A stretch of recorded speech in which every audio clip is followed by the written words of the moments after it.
বাংলাদেশ ভারত দ্বন্দ্ব প্রসঙ্গে যা বলল যুক্তরাষ্ট্র।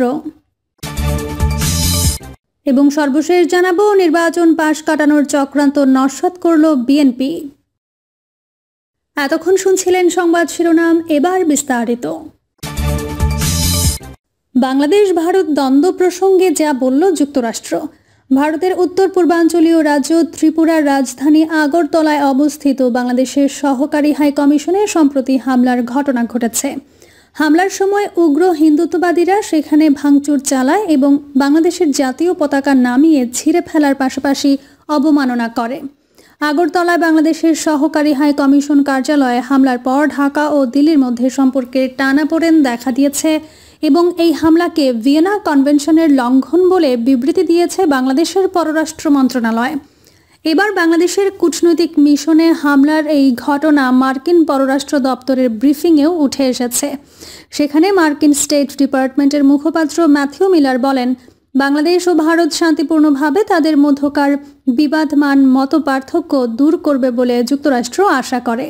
স্থানীয় সময় মঙ্গলবার 10 ডিসেম্বর নিয়মিত সংবাদ সম্মেলনে এক সাংবাদিকের প্রশ্নের জবাবে এ কথা বলেন তিনি। এদিনের ব্রিফিংয়ে এক সাংবাদিক ভারতের আগরতলায় বাংলাদেশের কূটনৈতিক মিশনে হামলার ঘটনার সম্পর্কে যুক্তরাষ্ট্রের প্রতিক্রিয়া জানতে চান। তিনি বলেন, ভারতের পররাষ্ট্র সচিব বাংলাদেশ সফর করেছেন। ভারত ও বাংলাদেশ উভয়ই সম্প্রতি ভারতের অভ্যন্তরে বাংলাদেশি কূটনৈতিক মিশনের ওপর সহিংস হামলার ঘটনায় উদ্বেগ প্রকাশ করেছে। হামলার সেই ঘটনা এবং বাংলাদেশকে লক্ষ্য করে ক্রমবর্ধমান আগ্রাসী বক্তব্য সম্পর্কে আপনার কোনো মন্তব্য আছে? জবাবে মার্কিন পররাষ্ট্র দপ্তরের মুখপাত্র ম্যাথিউ মিলার বলেন, যুক্তরাষ্ট্র আশা করে বাংলাদেশ ও ভারত শান্তিপূর্ণভাবে তাদের মধ্যকার বিবাদমান মতপার্থক্য দূর করবে। তার ভাষায়, দেখুন, সব পক্ষ তাদের মতবিরোধ শান্তিপূর্ণভাবে সমাধান করুন, এটি আমরা দেখতে চাই।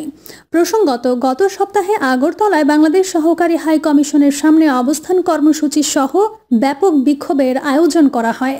এ সময় বিক্ষোভকারীরা বাংলাদেশে হিন্দু সংখ্যালঘুদের বিরুদ্ধে কথিত নিপীড়নের নিন্দা ও ইসকন সদস্য চিন্ময় কৃষ্ণ দাস প্রভুর মুক্তির দাবি নামে সেখানে তাণ্ডব চালায়। আগরতলার বাংলাদেশের সহকারী হাই কমিশনের কর্মকর্তারা জানিয়েছেন, হিন্দু সংঘর্ষ সমিতি নামের একটি সংগঠনের ব্যানারে সেখানে হামলা ও তাণ্ডবের সময় এই ভাঙচুর ও হাই কমিশন অফিসের পতাকা ছিঁড়ে ফেলার ঘটনা ঘটে। মূলত বিক্ষোভের নামে হাই কমিশনের সামনে জড়ো হওয়ার পর কড়া নিরাপত্তার মধ্যে একটি দল বাংলাদেশ সহকারী হাই কমিশনের কাছে স্মারকলিপি জমা দেয়। তবে এক পর্যায়ে ওই গ্রুপের কিছু সদস্য নিরাপত্তা ব্যবস্থা লঙ্ঘন করে হাই কমিশন চত্বরে প্রবেশ করে এবং ভাঙচুর ও তাণ্ডব চালানোর পাশাপাশি বাংলাদেশের জাতীয় পতাকার অপমান করে। এই ঘটনায় এক বিবৃতিতে তীব্র ক্ষোভ জানিয়ে বাংলাদেশের পররাষ্ট্র মন্ত্রণালয় বলেছে, আগরতলার ঘটনাটি ছিল পূর্ব পরিকল্পিত এবং বিক্ষোভকারীদের হাই কমিশন প্রাঙ্গণে প্রবেশের সুযোগ করে দেওয়া হয়েছিল। একই সঙ্গে সহকারী হাই কমিশন কার্যালয়ে হামলার এই ঘটনাকে ভিয়েনা কনভেনশনের লঙ্ঘন বলেও উল্লেখ করেছে বাংলাদেশের পররাষ্ট্র মন্ত্রণালয়। নির্বাচন পাশ কাটানোর চক্রান্ত নস্যাৎ করল বিএনপি। দেশের রাজনৈতিক ভূ রাজনৈতিক ক্ষেত্রে গভীর সংকটের অজুহাত দেখিয়ে দ্রুত জাতীয় সংসদ নির্বাচনের দাবিকে পাশ কাটাতে একটি মহলের গভীর চক্রান্ত ভণ্ডুল করে দিয়েছে বিএনপি। আপাতত জাতীয় সংসদ নির্বাচনের আয়োজনের দিকে নজর না দিয়ে আবারও দীর্ঘমেয়াদী সংস্কারের দিকে অন্তর্বর্তী সরকারকে ধাবিত করার চক্রান্ত ওই চক্রটির। তবে বিএনপির কঠোর নজরদারির পাশাপাশি রাজনৈতিক প্রজ্ঞার সেই চক্রান্ত মাঠে মারা পড়েছে। এসব খবর পাওয়া গেছে রাজনৈতিক মাঠ থেকে। কি সেই পরিকল্পনা? দেশ মহাসংকটে, আইন শৃঙ্খলা পরিস্থিতি নিয়ে জনগণ উদ্বিগ্ন। অন্যদিকে যে কোনো মুহূর্তে সাম্প্রদায়িক সম্প্রীতির ভয়াবহ বিপর্যয় ঘটতে পারে। ভূ রাজনৈতিকভাবে বাংলাদেশ রয়েছে মহাসংকটে, এর পাশাপাশি চলছে রাজনৈতিক অস্থিরতা। তাই অন্তর্বর্তী সরকারের পরিসর বাড়ানো ফাঁদ পাতে একটি মহল। জানা গেছে, দ্রুত ত্রয়োদশ জাতীয় সংসদ নির্বাচনের পথে না হেঁটে অন্তর্বর্তীকালীন সরকারে আরও পরিসর বাড়ানোর সুপারিশ করা হয় ওই চক্রটির মাধ্যমে। এতে বিভিন্ন রাজনৈতিক দলের প্রভাবশালী নেতাদেরও সম্পৃক্ত করার কথা ওঠে। এমনই অন্তর্বর্তী সরকারের বিএনপির অধিকাংশ প্রভাবশালী বেশ কয়েকজন নেতাকে উপদেষ্টা পরিষদের গুরুত্বপূর্ণ মন্ত্রণালয়ে দেওয়ার লোভনীয় সুপারিশ করা হয় চক্রটির পক্ষ থেকে।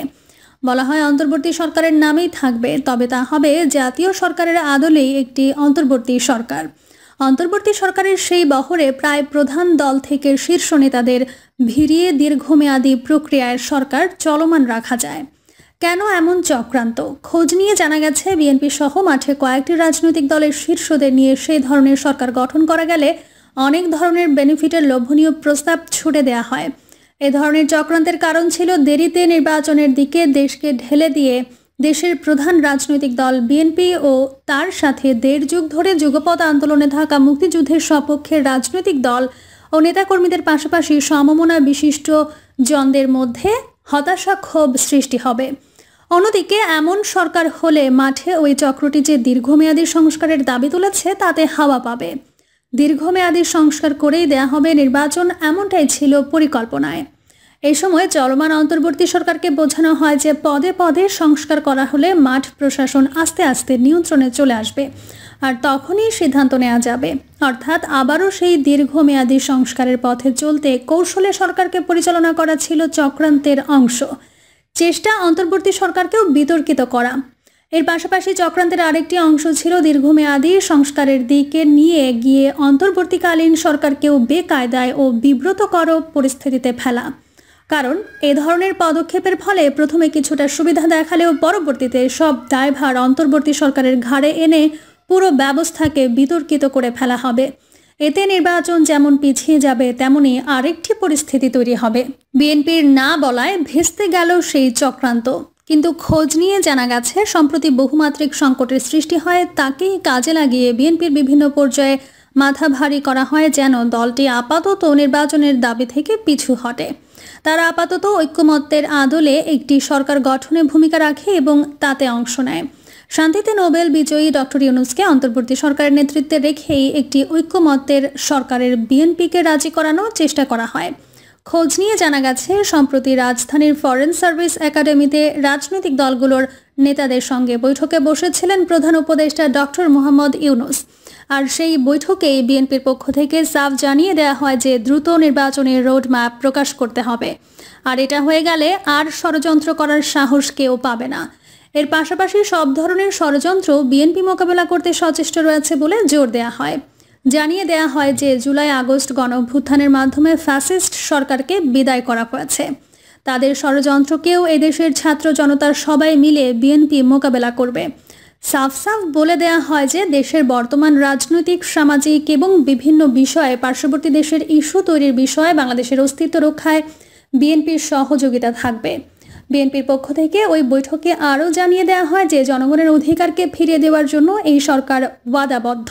জনগণ রোড ম্যাপ পেয়ে নির্বাচনমুখী হয়ে গেলে যেসব ষড়যন্ত্র এখন আপনারা দেখতে পাচ্ছেন, সেসব ষড়যন্ত্র আর কেউ করার সাহস পাবে না। তাই এদিক সেদিক না করে দ্রুত ত্রয়োদশ জাতীয় সংসদ নির্বাচনের আয়োজনই শ্রেয় বলে ইউনূস সরকারকে স্মরণ করিয়ে দেওয়া হয়। আরও যে কারণে বিএনপির না জানা গেছে, রাজধানীর ফরেন সার্ভিস একাডেমিতে রাজনৈতিক দলগুলোর নেতাদের সঙ্গে অনুষ্ঠিত ওই বৈঠকে প্রধান উপদেষ্টা ডক্টর মোহাম্মদ ইউনূসকে একটি রাজনৈতিক দলের পক্ষ থেকে দেয়া হয় সেই ঐক্যমত্য সরকারের প্রস্তাব। ধারণা করা হচ্ছে ওই দলটি জানে বিএনপি কোনোভাবেই জাতীয় সরকারের ব্যানারে রাজি হবে না, হলে প্রথমেই হতো। আর এই কারণে তাই প্রধান উপদেষ্টার নেতৃত্বে অন্তর্বর্তী সরকারের পরিসর বাড়িয়ে একে রাজনৈতিক চরিত্র দেওয়ার চেষ্টা করা হয়। বিএনপির একটি সূত্র জানায়, তারা বুঝে ফেলেছে যে দলটি এমন প্রস্তাব দিয়েছে তাদের খারাপ উদ্দেশ্য রয়েছে। বিএনপি মনে করে এমন ফাঁদে পা দিলে চক্রটি তাদের সেই কৌশলের মাধ্যমে আরও প্রশাসনের কাছে চলে যেতে পারবে। কেননা ওই দলটি জানে তারা নির্বাচনের সংখ্যাগরিষ্ঠতা পাবে না। তাছাড়া ওই দলটির দেশে বিদেশে গ্রহণযোগ্যতা নিয়ে বর্তমানেও নানান ধরনের প্রশ্ন রয়েছে। সম্প্রতি চীন সফরে গিয়ে দলটি কোনো সহানুভূতি পায়নি তাদের সাম্প্রদায়িক ও অতীত কর্মকাণ্ডের কারণে। তাছাড়া বিএনপির নেতারা মনে করেন ওই চক্রটি বর্তমান অন্তর্বর্তীকালীন সরকারের ঘাড়ে ভর করেছে মানুষের কল্যাণে, না তাদের দলের লোকজনকে প্রশাসনের সব ক্ষেত্রে বসিয়ে দিতে, যেন ভবিষ্যতে যে কোনো পরিস্থিতি তাদের অনুকূলেই থাকে। কেননা এমনিতে তো দলটি জাতীয় সংসদ নির্বাচন অনুষ্ঠিত হলে কোনোভাবেই ক্ষমতায় যাওয়ার মতো আসন পাবে না। আর তাই ঐক্যমতের একটি সরকার গঠন করে বেশ কয়েকটি মন্ত্রণালয় বাগিয়ে নিয়ে তাদের ভবিষ্যৎ ছক মতো দ্রুত সব বাগিয়ে নিতে পারবে। জানা গেছে এমন চক্রান্তের টের পেয়ে বিএনপি দেশে একটি নির্বাচিত সরকার গঠনকেই প্রাধান্য দিয়েছে।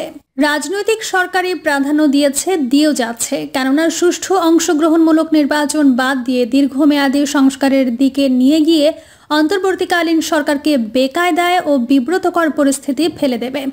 তবে বিএনপির নেতারা আরও মনে করেন, এতে করে শুধু অন্তর্বর্তী সরকারকে বিতর্কিত হয়ে যাবে না, আরও বিপর্যয় নেমে আসবে দেশে।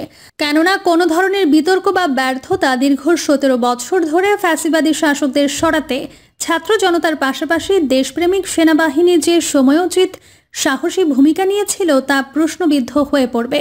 তাদেরকে আন্তর্জাতিকভাবে হেয় প্রতিপন্ন করা হবে। প্রিয় দর্শক, এই ছিল এখনকার সর্বশেষ সংবাদ। আপডেট সব সংবাদ পেতে চ্যানেলটি সাবস্ক্রাইব করে বেল আইকনটি ক্লিক করে রাখুন।